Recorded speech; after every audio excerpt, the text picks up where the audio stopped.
Welcome back once again. आज के इस वीडियो में हम पढ़ने वाले हैं बैंक रिकंसिलिएशन स्टेटमेंट का थ्योरी पार्ट। तो आज के इस वीडियो में हम पूरा का पूरा थ्योरी पार्ट कंप्लीट करेंगे। नेक्स्ट वीडियो से हम प्रैक्टिकल क्वेश्चंस करना चालू करेंगे। तो चलिए समझते हैं ये बैंक रिकंसिलिएशन स्टेटमेंट क्या होता है। इस चैप्टर का नाम है बैंक रिकंसिलिएशन स्टेटमेंट, जिसको शॉर्ट में BRS भी बोला जाता है। देखिए, bank reconciliation statement BRS is a statement prepare by account holder. यहाँ पर bank reconciliation statement account holder बनाता है, कस्टमर बनाता है on a particular date to reconcile the bank balance as per cash book with the balance as per bank statement that is passbook. तो इस चीज को समझते हैं, ये स्टेटमेंट क्या बोल रहा है। देखिए, हमने ये पढ़ा है स्पेशल पर्पस बुक में कैश बुक और डबल कॉलम कैश बुक और ट्रिपल कॉलम कैश बुक। हम डबल कॉलम कैश बुक में हम क्या करते थे, डेबिट साइड में कैश और बैंक का अमाउंट रहता था और क्रेडिट साइड में भी बैंक और कैश का अमाउंट रहता था। जब जब हमारे बैंक में पैसा आता था तब हम डेबिट साइड लिखते थे और जब हमारे बैंक से पैसा चले जाता था तो हम उसको क्रेडिट साइड लिख लेते थे। तो यहाँ पर हम जो cash book double column cash book होता था, तो जो डबल कॉलम कैश बुक में जो बैंक का कॉलम है उसी चीज़ को हम यहाँ पर देखेंगे। और देखिए, जो हमारा कैश बुक होता है वो हमारे लिए एसेट होता है। जब जब हमारा एसेट मतलब कि हमारे बैंक में पैसा बढ़ेगा तो हम उसको डेबिट करते थे और जब हमारे बैंक से पैसा निकल जाता था हम किसी को दे देते थे तो माइनस कर देते थे। तो आप इमेजिन करो, डबल कॉलम कैश बुक में जो बैंक का कॉलम रहता था, अगर हमारे पास पैसे बढ़ते थे तो हम उसको कहाँ लिखते थे, डेबिट साइड में लिखते थे।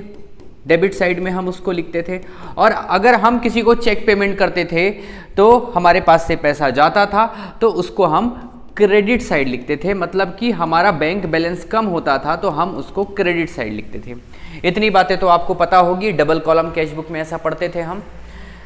अब देखिए, ये तो हम खुद हम अकाउंट बनाते हैं। अगर कोई बिजनेसमैन है तो वो businessman double column cash book में कैश जितना आ रहा है, कैश जितना जा रहा है उसके लिए कैश बुक बनाता है और बैंक में जितना भी पैसा आ रहा है और जितना भी बैंक से पैसा जा रहा है उसके लिए बैंक अकाउंट बनाया जाता था। मतलब कि डबल कॉलम कैश बुक में हम बैंक के बारे में बात करें तो पैसा आता था तो उसको हम डेबिट साइड लिखते थे, अगर हमारे बैंक से पैसा जा रहा है तो उसको हम क्रेडिट साइड लिखते थे।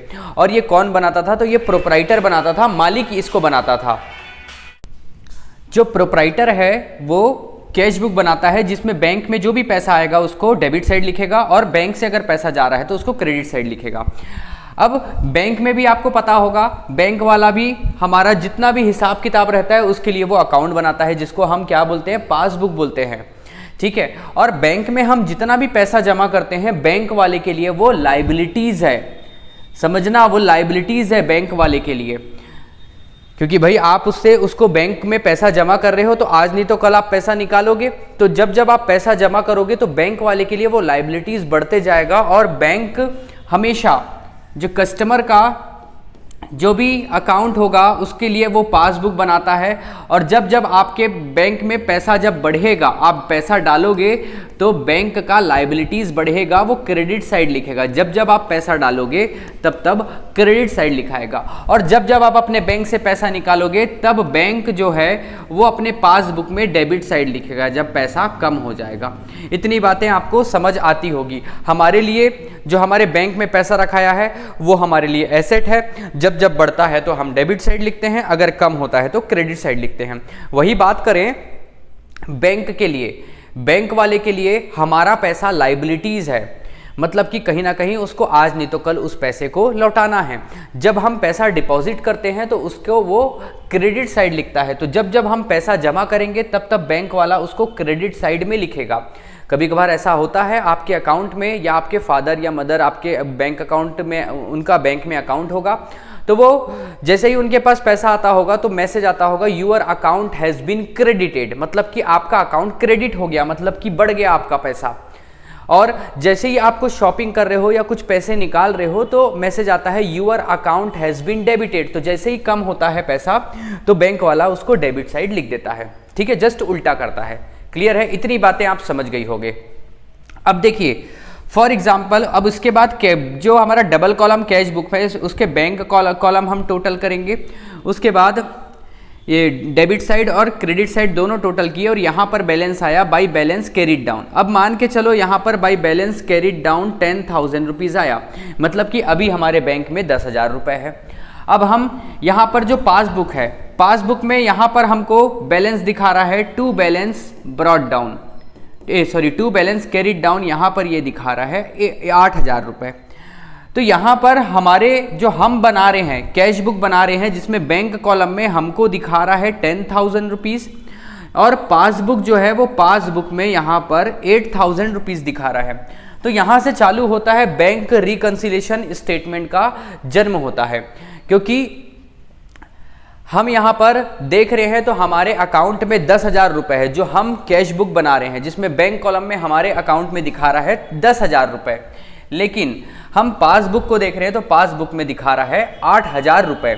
ठीक है, ये 10,000 रुपये हमारे कैश बुक में दिखा रहा है और पासबुक में बैंक स्टेटमेंट में 8,000 रुपये दिखा रहा है। इसी को हम रिकंसाइल करने के लिए, रिकंसाइल का मतलब है मैच करने के लिए, बराबर करने के लिए कि कहाँ गलती हो गई है, हमसे गलती हो गई है कि बैंक वालों से गलती हो गई है। ऐसा नहीं है कि हम तुरंत जैसे ही देखें हमारा जो कैश बुक है वो पासबुक से मैच नहीं हो रहा है तुरंत हम बैंक चले जाएंगे कंप्लेन करने के लिए। ऐसा नहीं होगा, हम बैठकर मैच करेंगे कि कहाँ कुछ गलती तो नहीं हुआ है। तो उसी मैच को करने के लिए उसी को क्या बोला जाता है, कंसाइल बोला जाता है, और उसी को ही हम बैंक रिकंसिलिएशन स्टेटमेंट बोलते हैं। तो इतनी बातें आप समझ गए होंगे। तो देखिए यहाँ पर इसका जो डेफिनेशन है बैंक रिकंसिलिएशन स्टेटमेंट का, अब एक बार फिर से रीड करते हैं, आप सारी बातों को आप समझ जाओगे। Bank reconciliation statement BRS is a statement prepare by account holder. ये अकाउंट होल्डर बनाएगा, ये बैंक वाला नहीं बनाता है, ये अकाउंट होल्डर बनाएगा। मतलब जो भी प्रोप्राइटर है, बिजनेसमैन है, उसका जो अकाउंटेंट होगा वो उसके लिए बनाएगा। Customer on a particular date to reconcile the bank balance as per cash book. तो जो भी बैलेंस है एज पर कैश बुक जो हम बना रहे हैं, डबल कॉलम कैश बुक में जो बैंक साइड का कॉलम रहेगा उसको रिकंसाइल करने के लिए, रिकंसाइल मतलब मैच करने के लिए, और किससे मैच करेंगे, with the balance as per the balance statement that is passbook. तो पासबुक से मैच करने के लिए हम यहाँ पर क्या बनाते हैं, बैंक रिकंसिलिएशन स्टेटमेंट बनाते हैं। ठीक है,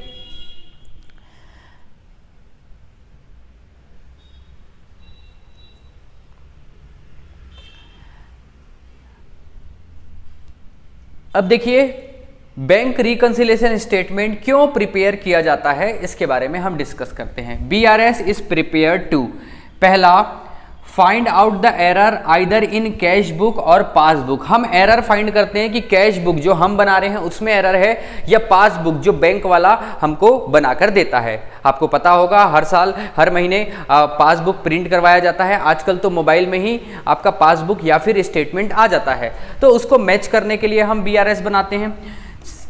दूसरा है रेगुलर रिकंसिलिएशन डिस्करेज एम्बेजलमेंट। एम्बेजमेंट का मतलब ये होता है जो गड़बड़ी है उसको डिस्करेज करने के लिए। मतलब आप रेगुलर बेसिस पे अगर चेक करोगे तो गलतियां नहीं होगी। अगर आप कर ही नहीं रहे हो, साल 2 साल तक के आप अपने कैश बुक और पासबुक को चेक किया ही नहीं हो, तो हो सकता है कहीं ना कहीं मिस्टेक होगा, एरर होगा जिसको आप चेक कर ही नहीं रहे हो। तो उसी को अगर रेगुलर बेसिस पे कर रहे हैं या फिर बैंक रिकंसिलिएशन स्टेटमेंट हम बना रहे हैं तो कहीं ना कहीं ये डिस्करेज करता है एम्बेजलमेंट को। क्लियर है, मतलब कि गड़बड़ी या कोई चोरी तो नहीं कर रहा है। जैसे आप अकाउंटेंट को बोले हो कि यार तू पूरा हिसाब किताब देख, अब वो हिसाब किताब देख रहा है पूरा का पूरा, लेकिन आपको पता ही नहीं चल पा रहा है कि कुछ एरर है, एरर हो रहा है।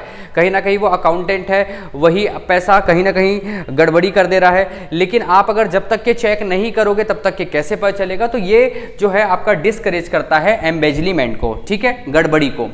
थर्ड है it show actual bank balance. ये हमको एक्चुअल बैंक बैलेंस बताता है कि हमारे बैंक अकाउंट में कितना पैसा है। तो ये 3 चीजों के लिए हम बैंक रिकंसिलिएशन अकाउंट बनाते हैं। अब हमको कुछ इंपॉर्टेंट पॉइंट हमको डिस्कस करने हैं।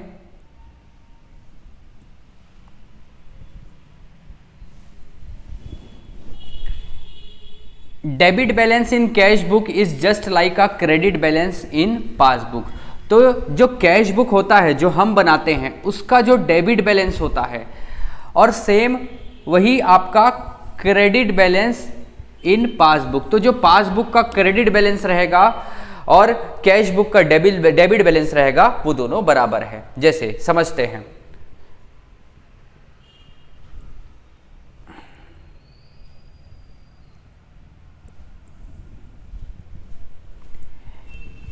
ये हमने बनाया है कैश बुक। कैश बुक में क्या होता है, डेबिट साइड जितना भी पैसा आएगा उसको हम लिखेंगे, जितना भी पैसा आएगा उसको हम डेबिट साइड लिखेंगे, और जितना भी पैसा जाएगा मतलब कि हमारा बैलेंस कम होगा, आ रहा है मतलब कि ये ऊपर की तरफ बढ़ रहा है, और जा रहा है मतलब कि नीचे की तरफ पैसा गया, तो हम कहाँ लिखेंगे उसको, क्रेडिट साइड लिखेंगे। इतनी बात आप समझते होंगे। और यहाँ पर फॉर एग्जाम्पल ये 10,000 रुपये हमारे पास बैंक बैलेंस है, 10,000 रुपये, और टोटल खर्चा हुआ है 8,000 रुपये, तो यहाँ पर बैलेंस कैरिड डाउन आएगा 2,000 रुपये। और ये जो बाई बैलेंस कैरिड डाउन होता है वो अगले महीने आपको पता होगा वो क्रेडिट साइड चले जाता है, क्रेडिट साइड चले जाता है 2,000 रुपये, और इसी को हम क्या बोलते हैं, डेबिट साइड चले जाता है 2,000 रुपये। तो यहाँ पर जो कैश का बैलेंस है आप देखेंगे, कैश का बैलेंस है, यहाँ पर ये कैश है, कैश का बैलेंस कहाँ पर आता है, डेबिट साइड आता है। तो debit balance in cash book, समझ गए, यहाँ पर इनका बैलेंस आ रहा है, क्रेडिट साइड आ रहा है, लेकिन अगले महीने वो कहाँ चले जाता है, डेबिट साइड चले जाता है। इसलिए हम क्या बोलते हैं, ये जो अगर कैश बुक है, आपका कैश बुक में बैंक कॉलम का जो भी बैलेंस है वो कहाँ पर है, डेबिट बैलेंस है। ठीक है, क्रेडिट साइड जब बैलेंस आता है तो वो अल्टीमेट कहाँ जाएगा, अगले महीने डेबिट साइड आएगा, इसलिए हम इसको क्या बोलते हैं, डेबिट बैलेंस बोलते हैं। उसी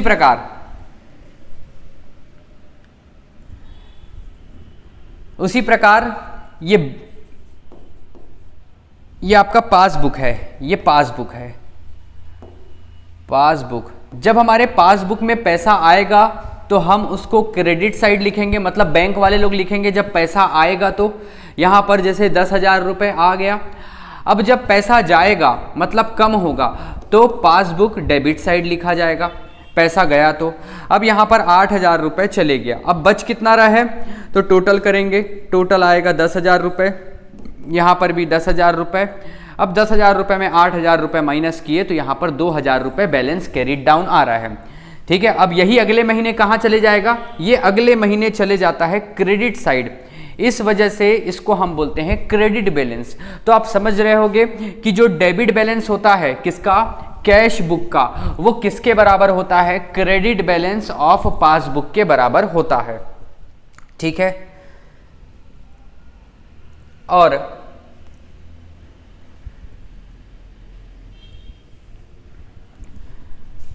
जब debit balance in cash book, जब डेबिट बैलेंस है कैश बुक में या फिर क्रेडिट बैलेंस है पासबुक में, तो ये कैसा होता है, ये फेवरेबल होता है। फेवरेबल का मतलब ये है हमारे बैंक अकाउंट में पैसा है, ओवरड्राफ्ट नहीं है।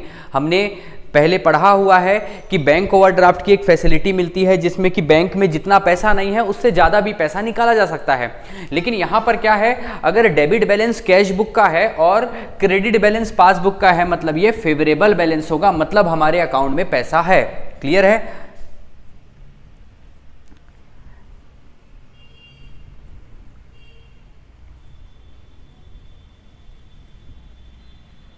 अब थोड़ा आगे बढ़ते हैं।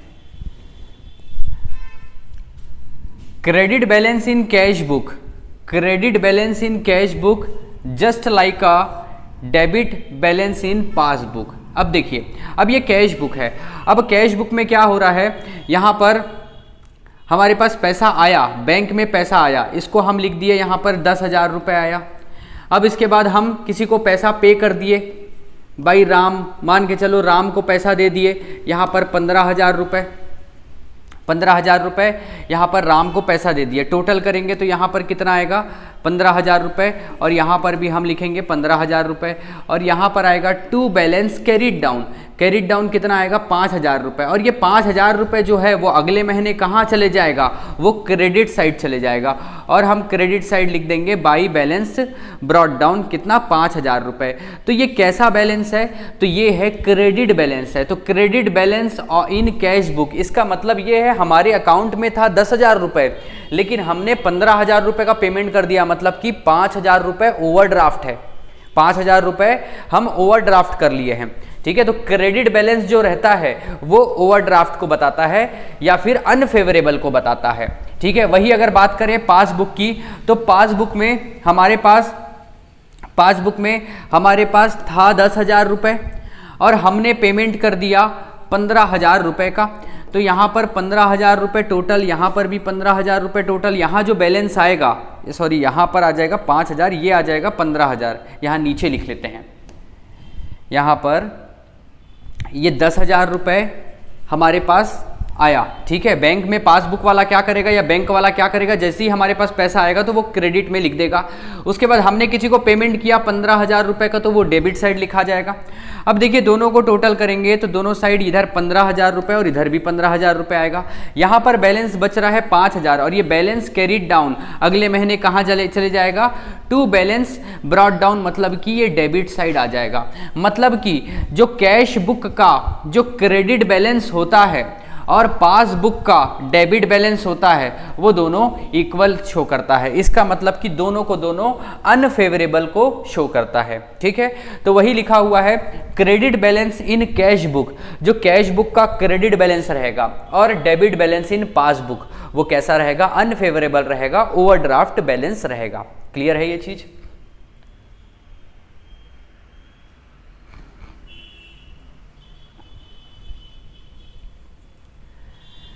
अब फिर से आपको बता देता हूं, जैसे कैश बैलेंस, कैश बुक और पासबुक।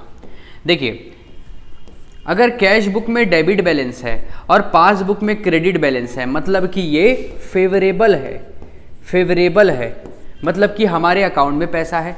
वही बात करें कैश बुक में क्रेडिट बैलेंस है और पासबुक में डेबिट बैलेंस है, मतलब कि ये अनफेवरेबल है, मतलब कि ओवरड्राफ्ट है, हम हमारे पास जितना पैसा है उससे ज़्यादा पैसा बैंक से निकाल लिए हैं, ये बोलता है। आगे presentation of bank reconciliation statement, तो यहाँ पर हम किस तरीके से बैंक रिकंसिलिएशन स्टेटमेंट बना सकते हैं इसके बारे में हमको समझना है। तो देखिए बैंक रिकंसिलिएशन बनाने के दो तरीके होते हैं, दोनों तरीके को हम देख लेते हैं और फिर आगे मैं आपको बता दूंगा कि किस तरीके से बनाना ज़्यादा सुटेबल है। दोनों तरीके में आंसर सेम आता है, कोई दिक्कत वाली बात नहीं है। प्रेजेंटेशन ऑफ बीआरएस, एक होता है प्लस माइनस प्रेजेंटेशन और एक दूसरा होता है बैलेंस प्रेजेंटेशन। देखिए प्लस माइनस का जो प्रेजेंटेशन हम बनाते हैं इसमें कुछ इस तरीके से हम फॉर्मेट बनाएंगे, जिसमें यहाँ पर ये पर्टिकुलर आएगा और इसमें हम प्लस आइटम और माइनस आइटम ऐसा हम लिखेंगे और इस तरीके से हम फिर बनाना चालू करेंगे, जिसमें हम कुछ चीज़ों को प्लस करेंगे, कुछ चीज़ों को माइनस करेंगे। बात करें बैलेंस प्रेजेंटेशन की, तो बैलेंस प्रेजेंटेशन में हम कुछ इस तरीके का फॉर्मेट बनाएंगे और यहाँ पर हम डिटेल लिखेंगे, यहाँ पर अमाउंट लिखेंगे, यहाँ पर्टिकुलर, और कुछ चीज़ों को ऐड करेंगे और कुछ चीज़ों को हम लेस करेंगे। ठीक है, लेकिन हम यहाँ पर सबसे बेस्ट जो होता है वो प्लस माइनस प्रेजेंटेशन होता है, जो कि इसमें ज़्यादा दिक्कतें नहीं जाती और आसानी से बन जाता है। ठीक है, आपके स्कूल में दोनों मेथड किसी से भी कराया जा रहा हो, बस फॉर्मेट थोड़ा सा चेंज होता है। अगर आप कॉन्सेप्ट को अगर आप समझ गए हो तो आप कैसे भी कोई से भी प्रेजेंटेशन में आप बनाओ, आपका आंसर सेम आना है। लेकिन हम यहाँ पर प्लस माइनस प्रेजेंटेशन से बनाएंगे। अब आगे देखिए difference, reason for difference in balance. अब देखिए हम तो ये समझ गए कि ना डिफरेंस आता है, हमारा जो कैश बुक है वो कैश बुक जो है वो पासबुक से मैच नहीं करता, इस वजह से हम बैंक रिकंसिलिएशन स्टेटमेंट बनाते हैं। तो क्या क्या कारण हैं, तो यहाँ पर जो कारण है वो तीन हैं। एक होता है टाइम डिफरेंस, पहला कारण टाइम डिफरेंस, दूसरा transaction recorded by bank but not recorded in case of book, मतलब कुछ ट्रांजैक्शन ऐसे होते हैं जो बैंक रिकॉर्ड कर लिया रहता है लेकिन हम रिकॉर्ड नहीं कर पाते, वैसे कुछ ट्रांजैक्शन देखेंगे आगे एग्जांपल से। और सी है एरर, ह्यूमन एरर होता है या फिर बैंक गलती कर देता है, आइदर बाय बैंक और बाय कस्टमर, मतलब कि बैंक अगर गलती कर रहा है या फिर कस्टमर, मतलब कि जो कैश बुक बना रहा है वो। तो transaction, timing difference and error, ये तीन तरीके से बैंक बैलेंस और बैंक पासबुक और कैश बुक दोनों में अंतर आता है। पहला है cheque issue but not presented. देखिए चेक इशू कर दिया गया है लेकिन प्रेजेंट नहीं किया गया है। इसका मतलब ये है कि हम जब किसी को चेक देंगे और जैसे ही चेक देंगे हमारे कैश बुक में हम क्रेडिट साइड लिख देंगे, जिसको भी चेक देंगे मतलब हम अपने कैश बुक में पैसा बैंक अमाउंट से बैंक कॉलम से पैसा कम कर देंगे। लेकिन वो बंदा जिसको हम चेक दिए हैं वो 15-20 दिन हो गया और वो चेक को लगाया ही नहीं है बैंक में, तो कहीं ना कहीं बैंक से वो पैसा कम नहीं हुआ होगा और कहीं ना कहीं डिफरेंस दिखा रहा होगा। समझना और डिटेल में, जैसे कि ये है कैश बुक। अब ये कैश बुक का ये डेबिट बैलेंस, डेबिट साइड और ये क्रेडिट साइड, देखिए हमारे पास यहाँ पर 50,000 रुपये पहले से बैंक में था, ठीक है, हमारे कैश बुक में हमको 50,000 रुपये दिखा रहा है। अब हमने क्या किया, जिस दिन हमने चेक दिया हम 10,000 रुपये यहाँ पर लिख दिए, 10,000 रुपये। अब देखा जाए तो हमारे पास टोटल कितना है, तो हमारे पास अभी बचा हुआ है 40,000 रुपये। तो यहाँ पर बाई बैलेंस कैरिड डाउन 40,000 रुपये हमारे पास है, मतलब कि ये क्रेडिट साइड लिखाता है, मतलब अगले महीने कहाँ लिखाएगा, ये डेबिट साइड, मतलब कि डेबिट साइड हमको 40,000 रुपये दिख रहा है, 40,000 रुपये हमारा बैलेंस दिख रहा है। लेकिन हम बैंक में देख रहे हैं पासबुक में क्या शो होगा, तो पासबुक में हमारे पास था 50,000 रुपीज़ और वो बंदा 15 दिन हो गया वो चेक को लेकर गया ही नहीं है और बैंक से पैसा कटा ही नहीं है। इसका मतलब कि जो 50,000 रुपये हमारे बैंक में था वो अभी भी कितना दिखा रहा है, अभी भी 50,000 रुपये दिखा रहा है ये बैलेंस। और ये बैलेंस कहाँ आ जाता है, ये क्रेडिट साइड आता है, मतलब कि ये क्रेडिट साइड कितना दिखा रहा है 50,000 रुपये, लेकिन डेबिट साइड कितना दिखा रहा है 40,000 रुपये। इससे क्या इफेक्ट हो रहा है, कहीं ना कहीं हमारा जो कैश बैलेंस है वो कम दिखा रहा है। देखो ना आप, हमारा पासबुक का जो 50,000 दिखा रहा है बल्कि कैश बुक जो है वो 40,000 कम दिखा रहा है। तो समझ पा रहे हैं आप इसको कि क्यों ऐसा होता है। तो ये क्या है आपका, एक तरीके से ये टाइमिंग है। Check issued but not presented, हम चेक तो इशू कर दिए लेकिन वो बंदा 15 दिन बाद जा रहा है, तो यार 15 दिन बाद जाएगा तो कहीं ना कहीं ये क्या हो रहा है, टाइमिंग के नाम से कहीं ना कहीं हमारा कैश बुक और पासबुक मैच नहीं हो रहा है। तो ये पहला एक कारण। दूसरा, चेक डिपॉजिट और paid into bank but not clear.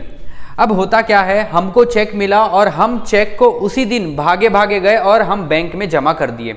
अब हो सकता है हम बैंक में जमा किए, फिर उस दिन जिस दिन जमा किए उस शाम को हम जमा किए, अगले दिन सैटरडे पड़ गया, उस दिन छुट्टी रहता है, फिर उसके बाद संडे छुट्टी, उसके बाद गांधी जयंती पड़ गया, उसके बाद कुछ स्ट्राइक था, ऐसे 5-6 दिन बीत गए।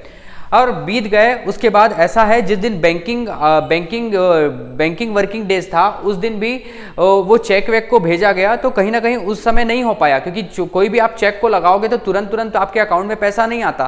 तो उस चेक को आने में, मतलब हमारे अकाउंट में पैसे को आने में समझो आप 10 दिन लग गया। तो यहाँ पर क्या डिफरेंस दिखाएगा उस बीच में, तो उस बीच में आप ये कैश बुक है, कैश बुक में आपके पास पहले से बैलेंस था 50,000 रुपये और आपके पास और चेक मिला मोहन से आपको चेक मिला 10,000 रुपये का, तो आपके पास यहाँ पर 60,000 रुपये आ गया, यहाँ पर भी 60,000 रुपये और यहाँ पर आप लिख दोगे बाई बैलेंस कैरिड डाउन 60,000 रुपये।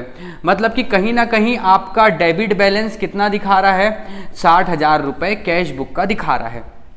ठीक है, अब बात करें पासबुक की। अब पासबुक में आपके पास यहाँ पर बाई बैलेंस ब्रॉट डाउन आपके पास कितना है 50,000 रुपये, ठीक है 50,000 रुपये, और वो अभी भी कितना दिखा रहा है 50,000 रुपये ही दिखा रहा है टू बैलेंस कैरिड डाउन 50,000 रुपये, क्योंकि आपके पास वो जो आप चेक लगाए हो वो चेक अभी आपके अकाउंट में वो पैसा नहीं आया है। इसका मतलब कि यहाँ पर जो पासबुक है उसका क्रेडिट बैलेंस 50,000 रुपये दिखा रहा है। तो आप क्या किए हो, अपने कैश बुक का पैसा बढ़ा दिए हो, है ना कहीं आपका बढ़ा हुआ दिख रहा है। तो यहां पर ये जो एरो है ना, कैश बुक क्या हो जाएगा, इससे कैश बुक बढ़ जाएगा। समझ रहे हो आप बात को? आगे the above 2 point are timing difference. तो ये दोनों जो था ये टाइमिंग डिफरेंस था। आपने पहले क्या किया, चेक इशू कर दिया, लेकिन अगला बंदा वो चेक को उसी दिन नहीं लगा रहा है, उसको 10-15 दिन बाद लगा रहा है। तो कहीं ना कहीं आप जब चेक कर रहे हो आप अपने कैश बुक में तो कम दिखा रहा है, लेकिन पासबुक में ज़्यादा दिखा रहा है। तो ये एक एरर हो गया। और एरर मतलब कि कहीं ना कहीं डिफरेंस। और बात करें चेक डिपॉजिट इनटू बैंक, आप बैंक में पैसा चेक जमा कर दिए और अपने कैश बुक में आप डेबिट कर दिए कि आपको चेक मिला और उसको आप बैंक में जमा कर दिए, तो आप अपने कैश बुक में तो उसको लिखोगे ही। अब उसके बाद क्या हो रहा है, बैंक वाला उसको अभी तक के आपके अकाउंट में क्रेडिट किया ही नहीं है, तो यहाँ पर क्या होगा, आपका कैश बुक ज़्यादा दिखाएगा। तो ये दो कंडीशन जो है ये टाइमिंग डिफरेंस को बताता है। अब इसके बाद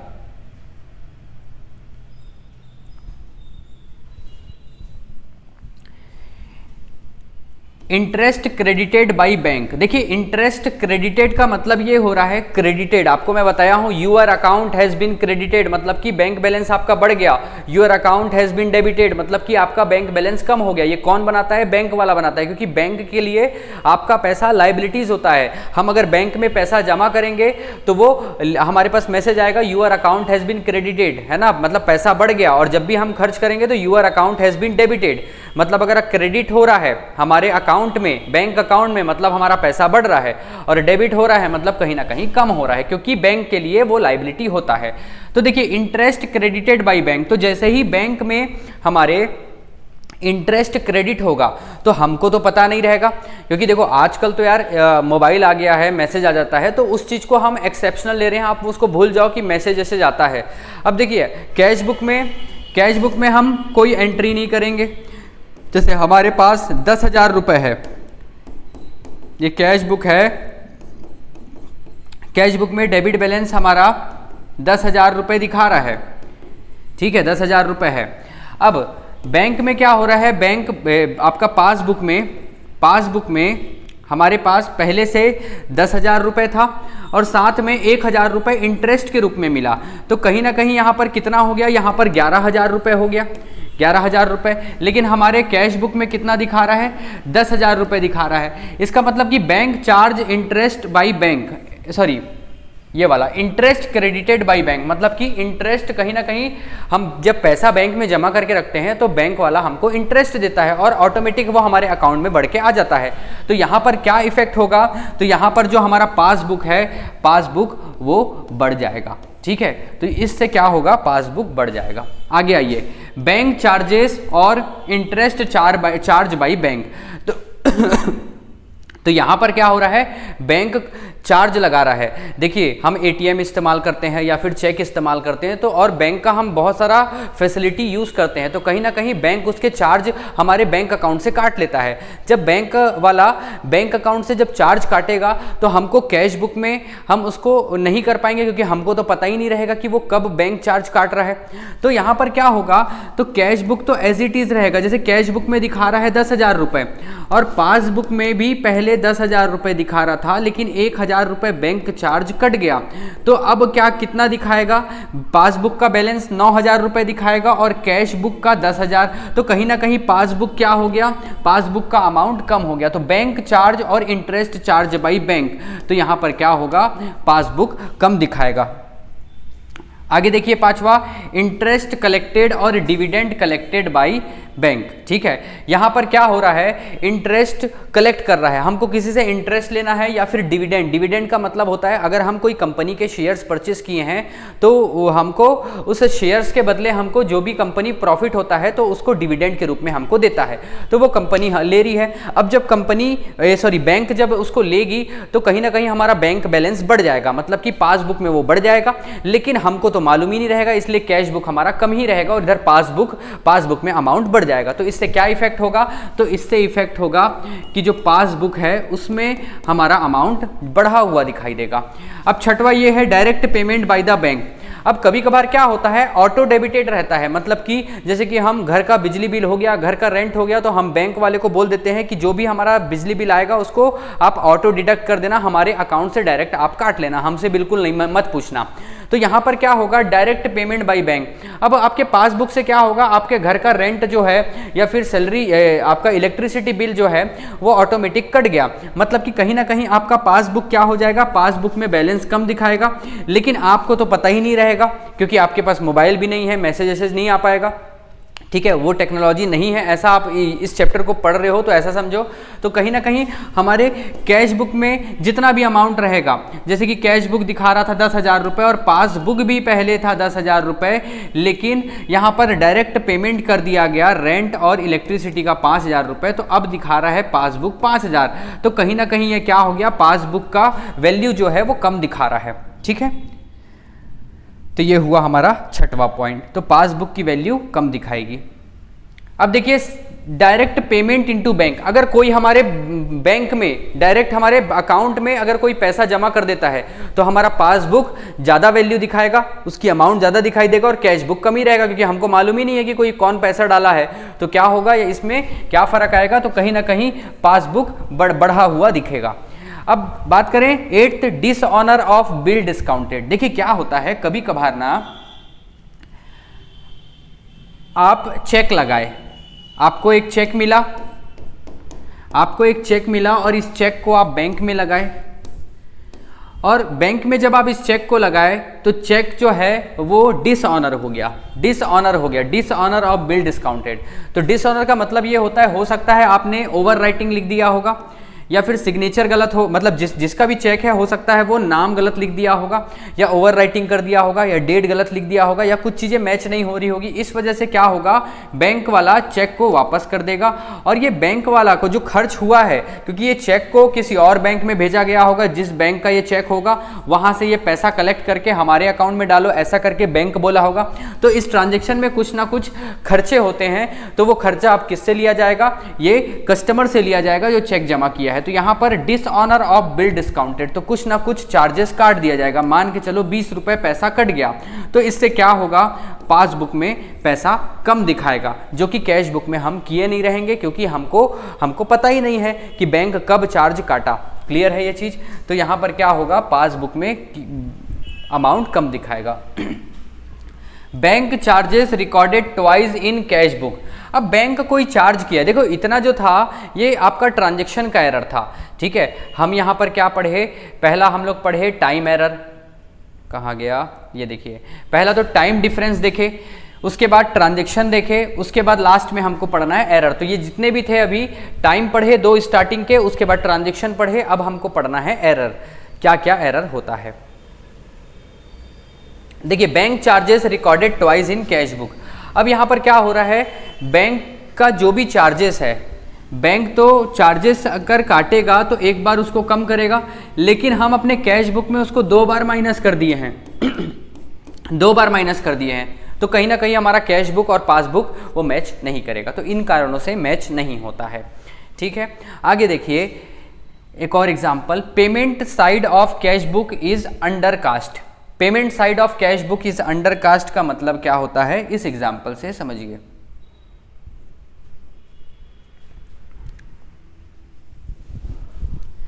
देखिए ये हम कैश बुक बनाए हैं, कैश बुक में ये डेबिट साइड मतलब कि रिसिप्ट पैसा आएगा उसको लिखेंगे, और क्रेडिट साइड का मतलब जहां पर हम पेमेंट करेंगे। तो यहाँ पर 5,000 आया, 6,000 आया, 18,000 आया, टोटल हम यहाँ पर लिख लिए 19,000 रुपये, और यहाँ पर पेमेंट हुआ 1,000, 2,000 और 3,000 रुपये का, और यहाँ पर बैलेंस बच गया 15,000 रुपये, ठीक है। इधर भी 19,000 रुपये लिख देंगे, ये टोटल हो गया, ठीक है।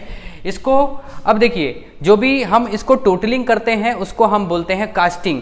अब हम टोटल करेंगे तो देखिए यहाँ पर रिसिप्ट साइड कितना आया 19,000, पेमेंट कितना हुआ 4,000, बैलेंस कितना बच रहा है 15,000। अब आप बात को समझना यहाँ पर अगर देखा जाए पेमेंट कितना हो रहा है, तो अगर आप पेमेंट देखोगे यहाँ पर, तो यहाँ पर पेमेंट हो रहा है 1,000 पेमेंट हुआ, फिर 2, फिर 3, मतलब 3 2 5 और 5 और 1 6, लेकिन हम यहाँ पर टोटल करने में गलत कर दिए, हम कितना लिख दिए 4,000, मतलब टोटल हम कम लिख दिए, समझ रहे हो आप, टोटल हम यहाँ पर कम लिख दिए। यहाँ पर कायदे से कितना होना था, ये 19,000 में माइनस होना था, 19,000 में माइनस होना था 4,000, ठीक है। 19,000 में 4,000 रुपये, सॉरी 3 2 5 और ये 6, सॉरी 6,000 रुपये माइनस होना था और आंसर आना था 13,000, लेकिन यहाँ पर आ रहा है 15,000। तो कहीं ना कहीं ये एरर होता है। और करेक्ट जो एक्चुअल करेक्ट बैलेंस है वो कितना होना चाहिए, 13,000 होना चाहिए। इसी को हम क्या बोलते हैं, payment side of cash book is under cast. और जब अंडर कास्ट रहता है मतलब कि हम अगर कम लिखते हैं, ठीक है, हमारा पेमेंट साइड हम अंडर कास्ट लिखे थे मतलब कि हम पेमेंट को कम दिखाए थे, और कम दिखाए थे मतलब हमारा बैंक बैलेंस ज़्यादा दिखा रहा होगा। इसका मतलब कि क्या होगा, हमारा जो कैश बैलेंस है, हमारा कैश बैलेंस है या कैश बुक है वो ज़्यादा दिखाएगा। कितने से ज़्यादा दिखा रहा था, यहाँ पर आप देखेंगे तो यहाँ पर 2,000 रुपये से ज़्यादा दिखा रहा था। क्लियर है? तो इस तरीके से एरर होता है।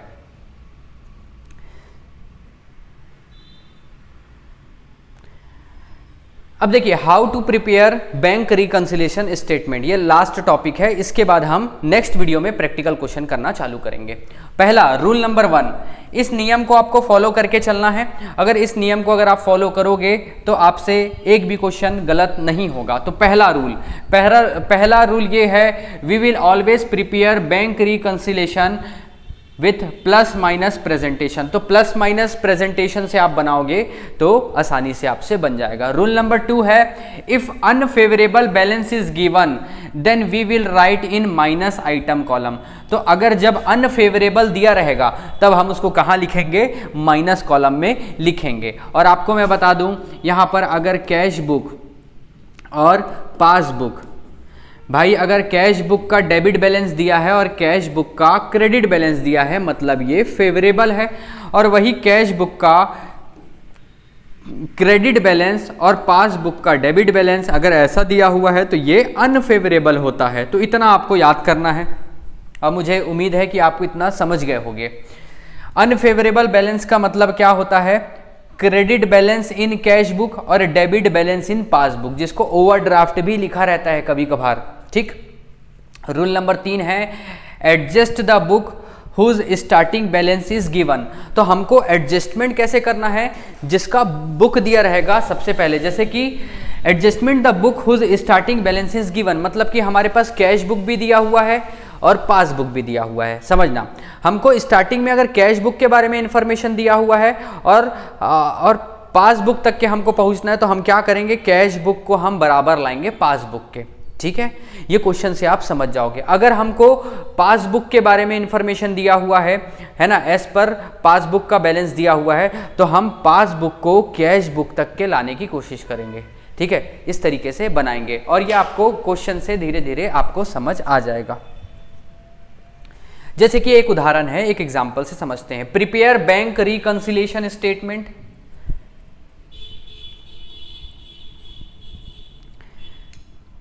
Prepare bank reconciliation statement from the following.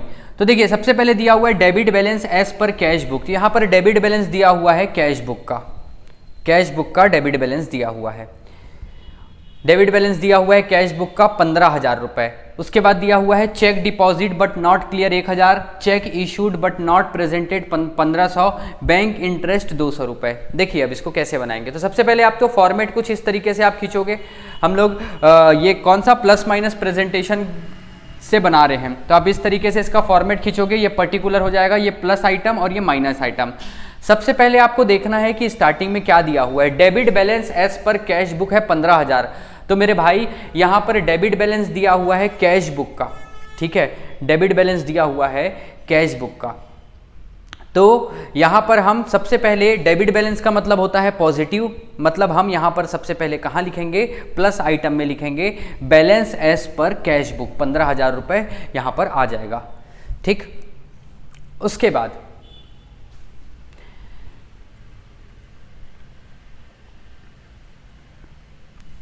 Check deposit but not clear. देखिए, चेक हम डिपॉजिट कर दिए थे और वो अभी तक के क्लियर नहीं हुआ है। इसका मतलब क्या है, देखो मतलब हम क्या किए, जब हम ये कैश बुक बना रहे थे तो कैश बुक में हम चेक जैसे ही डिपॉजिट करते हैं तो उसको क्या करते हैं, हम बढ़ा देते हैं। ठीक है, हम चेक कैश बुक को हम बढ़ा दिए और पासबुक अभी तक के बढ़ा नहीं है क्योंकि वो क्लियर नहीं हुआ है। चेक को क्लियर होने में समय लगता है। तो हम क्या करेंगे, ये कैश बुक को हम वापस नीचे लेकर आएंगे। नीचे लेके आएंगे मतलब कि हम उसको क्या करेंगे, माइनस करेंगे। तो देखिए यहाँ पर लिखाएगा cheque deposit but not clear और माइनस में आएगा। ठीक, क्यों? क्योंकि हम उसको अपने कैश बुक में बढ़ा चुके हैं, लेकिन बैंक में भाई पासबुक में वो अभी तक के क्रेडिट नहीं हुआ है, इस वजह से वापस कम लेकर आएंगे, अपन नीचे करेंगे, माइनस करेंगे। आगे check issued but not presented. अब देखो आप क्या किए, जिस दिन आप चेक इशू करोगे, ये कैश बैलेंस है, ये पासबुक है, तो भाई जिस दिन आप चेक इशू करोगे क्या कर दोगे, कम कर दोगे, अपना आपका क्रेडिट साइड लिख दोगे, आपका पैसा कम हो जाएगा। लेकिन आप चेक इशू कर दिए हो, लेकिन जो बंदे को आप दिए हो वो प्रेजेंट नहीं किया है, मतलब कि आपके अकाउंट से, आपके बैंक अकाउंट से पैसा नहीं कटा है, तो आप क्या करोगे, ये कैश बैलेंस को वापस आप ऊपर लाओगे। वापस ऊपर लाने का मतलब क्या है, आप प्लस करोगे मेरे भाई, प्लस करोगे। तो यहाँ पर 1500 रुपये क्या हो जाएगा, 1500 रुपये cheque issue but not presented, ये प्लस हो जाएगा। उसके बाद बैंक इंटरेस्ट। बैंक इंटरेस्ट का मतलब ये है, बैंक में आप पैसा जमा किए थे, उसका आपको इंटरेस्ट मिला। तो यहाँ पर क्या होगा, ये पासबुक है और ये कैश बुक है, तो पासबुक में आपका पैसा बढ़ गया। अब आप क्या करेंगे, कैश बुक को, तो कैश बुक को भी आप बढ़ा देंगे, है ना, क्योंकि हम क्या करते हैं, कैश बुक को ही ऊपर नीचे कर सकते हैं। क्यों? क्योंकि यहाँ पर debit balance as per cash book दिया है, तो हमारे पास कैश बुक को ही ऊपर नीचे करने की अनुमति है। तो पासबुक, अगर हमारे बैंक में पैसा, अगर इंटरेस्ट हमको मिलेगा तो पासबुक हमारा बढ़ जाएगा, बढ़ा हुआ अमाउंट दिखाएगा, तो हम कैश बुक को भी बढ़ा देंगे, तो यहाँ पर हम प्लस करेंगे। ठीक, तो देखिए यहाँ पर बैंक का जो इंटरेस्ट है वो यहाँ पर प्लस हो जाएगा।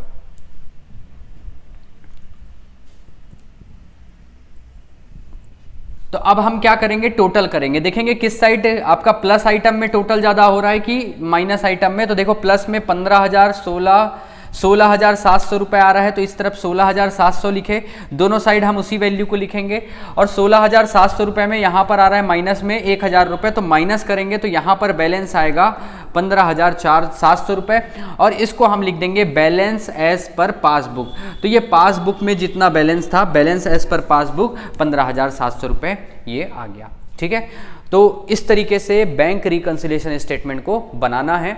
अब हम, ये हमारा पूरा थ्योरी पार्ट कंप्लीट हो गया। नेक्स्ट वीडियो से हम जो हमारे बुक का प्रैक्टिकल क्वेश्चन है उसको करना चालू करेंगे। आई होप आपको अच्छे से समझ आ गया होगा। अगर नहीं समझ आ रहा है तो एक बार और वीडियो को देखिए, या फिर आगे प्रैक्टिकल क्वेश्चन को देखना, तो हो सके सारी चीज़ें आपको समझ आ जाए। क्योंकि कुछ बच्चे होते हैं थ्योरी में अच्छे से नहीं समझ पाते, लेकिन जब प्रैक्टिकली उन क्वेश्चन को करके बताया जाता है तब उनको अच्छे से समझ आ जाता है। ठीक है, तो मिलते हैं नेक्स्ट वीडियो में। वीडियो देखने के लिए बहुत बहुत थैंक यू।